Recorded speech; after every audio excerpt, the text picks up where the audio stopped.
We're in the middle of July and I'm hoping that you have your corn already planted, but if not, it's okay. We're going to be growing some succession corn planting, but in this video, it is all about companion planting. What in the world can we grow with corn, and what is companion planting in the first place? Because if you ever heard about corn, you must have also have heard about the three sisters. Let's go. What's going on, my plant peoples? I am the ADHD gardener, where I use gardening, houseplants, and humor as a form of mental health, therapy, sobriety, and also learning about tips, tricks, and hacks on how to navigate this crazy ass world with ADHD. And it's all about corn and companion planting. Now, I've done a few videos on corn and how to grow it, which is great, but now we're going to be building on that with more and new information.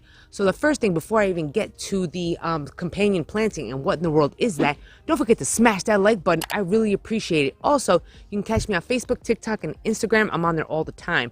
But if you may see here, I have two different rows that one of them is planted and one of them is not. Now, if you've been gardening for a while, you must have heard across the succession planting. Succession planting is when you are going to be growing one crop, but then actually have another one growing right afterwards. So there's always something growing in the garden. So if this raised bed, let's just say you have potatoes and it's time to yank out, you already have something else growing that's going to be taking the potatoes' place.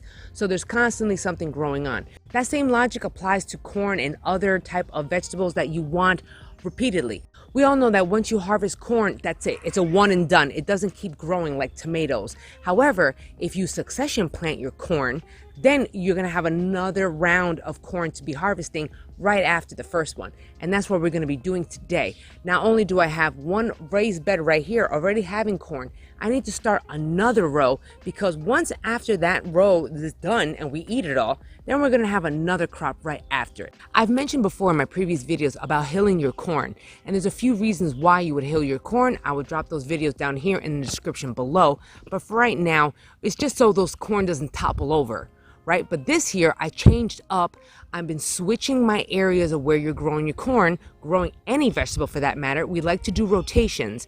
So now I'm growing the corn in raised beds. Being that I have the raised beds and then there's no extra soil to be hilling up all of this corn, I have a ton of free compost that I get from my local town, and that's what I'm going to be using to fill in and in replacement of that hilling. I got Jose to move this for me, and that means I need to hill it, because as you see right here, this corn is already looking like it's going to topple over, and I'm trying to prevent that. There's a phrase that is associated with growing corn, and that is called the three sisters.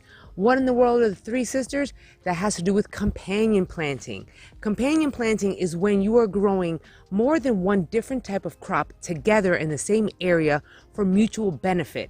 And that is what companion planting is. Basically, one helps the other. And that is where the phrase three sisters come from, because there are three different type of plants, actually two, but I'm adding a third one that, we can grow in conjunction with the corn that is going to be all mutual benefit for everybody. One, you really are utilizing and maximizing on all the space available. And that is what the squash is going to be doing, because we all know squash takes up a lot of space. In growing corn, there's always a lot of open space available in between those plants. Weeds are going to be growing like crazy. This is where the companion planting of the squash comes in. Usually it is winter squash that is being used when it comes to growing corn because of the timing, but also the ground cover. Another bonus win for the squash plant is the fact that it's going to control the weeds.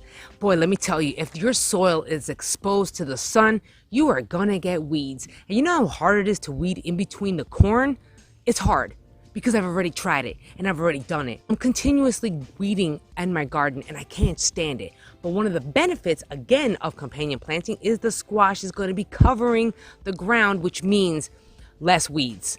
Oh my gosh, not only for water retention, but less weeds, because the weeds do not have access to the sun. Without the sun, the weeds are not going to grow. And that's what the squash is going to be doing. It's going to be covering the ground with the leaves.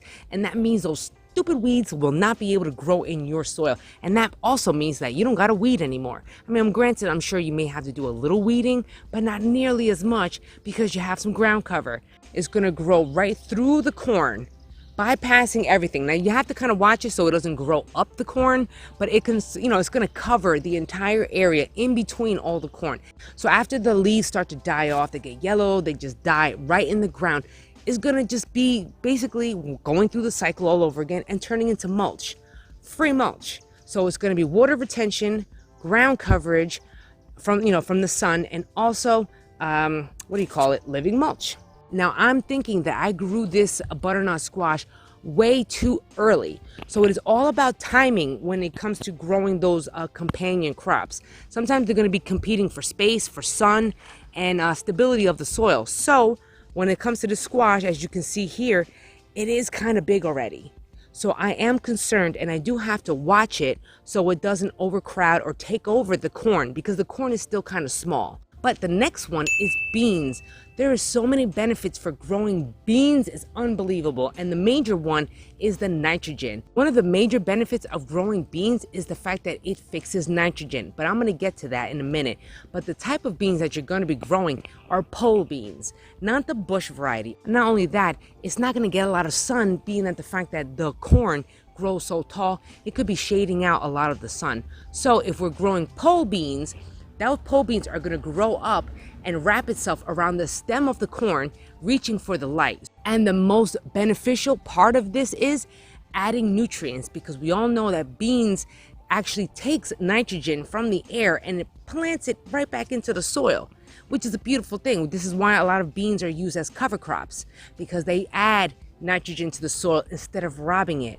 So the fact that it's adding nutrients into the existing corn, the corn is going to benefit from the beans. And this is why we're going to be growing them all together. Do not grow the beans too early. The corn has to be established first, at least like 6 inches before you grow the pole beans, because pole beans grow very fast. And I have learned that the hard way, because I think some of my beans are growing a lot taller than the corn. But check out this type of corn that I have right here. It is growing at the perfect height, and I have to show you because it's super exciting for me. The beans are going to be growing and wrapping itself around the corn. Bam! I'm so excited about that. It looks so good. This is actually going to work out. So now I'm going to have a 2-for-1 deal, beans and corn to harvest. My dad always says the same thing. I grew up with him saying it. When it comes to fertilizing your corn, you're going to do it at knee high. Okay, knee high. Then you're going to fertilize the corn at waist high. And then the last fertilization is titty high. Go ahead, knee high. Knee high.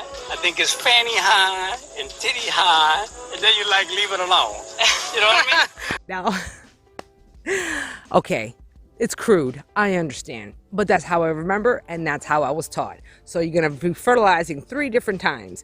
Now, if you don't want to do the fertilizer and you're banking on the beans, make sure you grow a lot of beans.